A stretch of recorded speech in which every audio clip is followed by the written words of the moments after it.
Mitos, lendas, histórias, todas essas narrativas populares, construídas ao longo da história em várias ocasiões diferentes, quase sempre carregam um ponto em comum: o fato de revelarem características do pensamento social. Revelam preconceitos, conceitos, ideias, formas de enxergar o outro, formas de enxergar a política, formas de enxergar a religião. Não foi diferente em Minas. As nossas narrativas, nossas tradições, nossas lendas falam muito do povo mineiro, falam muito da construção de nossa cidade. Através desse trabalho, vocês poderão perceber como que essas histórias, como que essas lendas, apesar de parecerem simples e inocentes histórias de terror, refletem muito da tradição mineira, refletem muito da história de BH.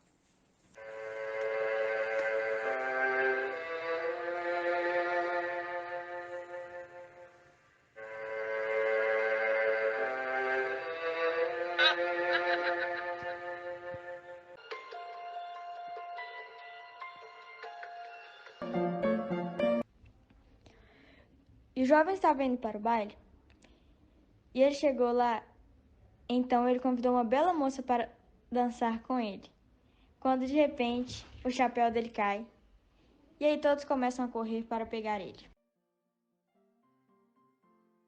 Olá, aceitaria dançar comigo? É claro, você dança muito bem.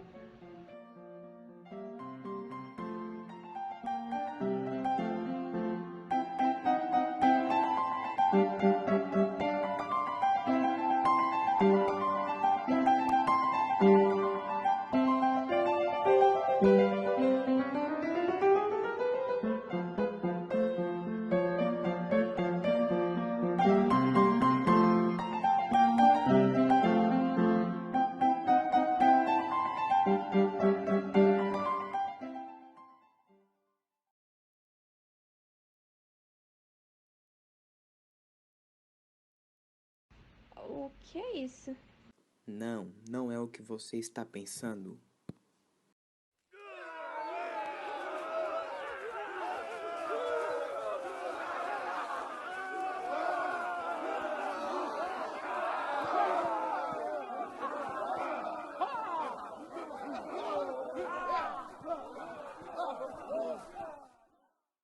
Ufa, da próxima vez tenho que ter mais cuidado.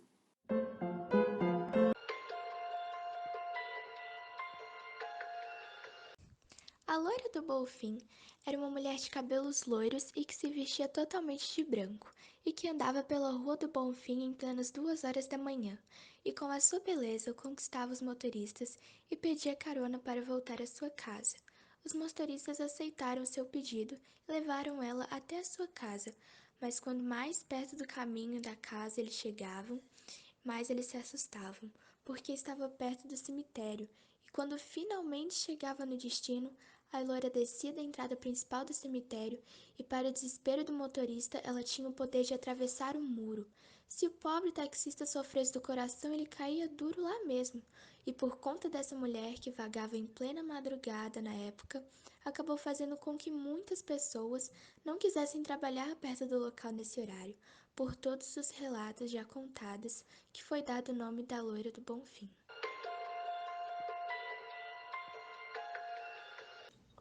Quando começou a construção da nova capital para uma nova mudança, as pessoas estavam animadas, com isso teve bailes, missas, música, mas as pessoas não sabiam que não faziam parte dessa mudança, pois a nova sede seria em BH.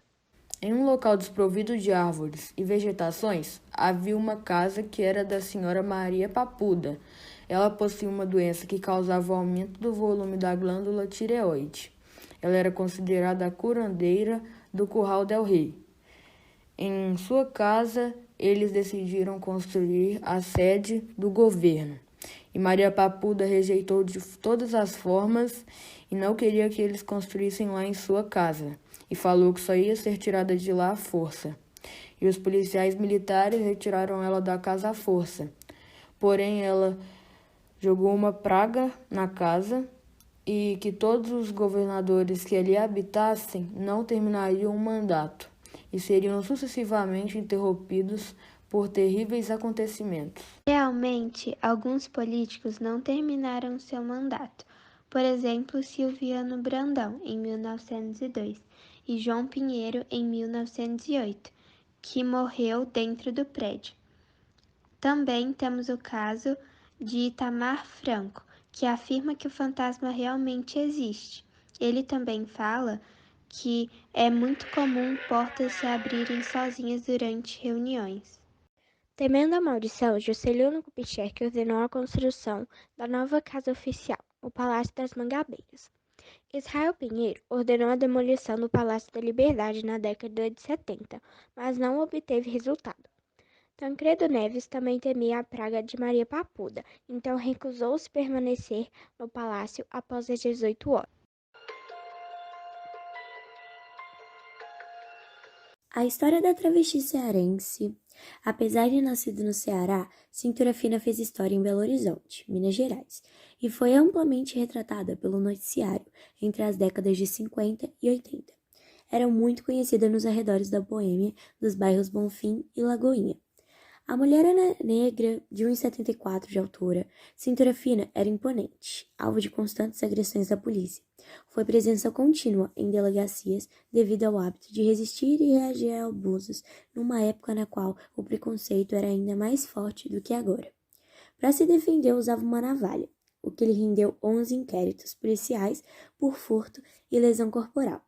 A intimidade com o artefato era tamanha que ela chegou a dar aulas de como manuseá-lo.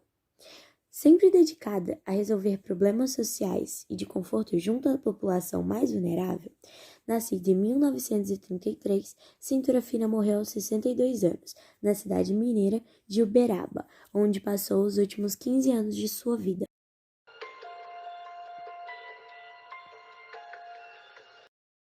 Durante a madrugada, um homem caminhava em uma rua vazia na Savassi, perto da Serra do Curral, quando se depara com um estranho movimento ao fim do quarteirão.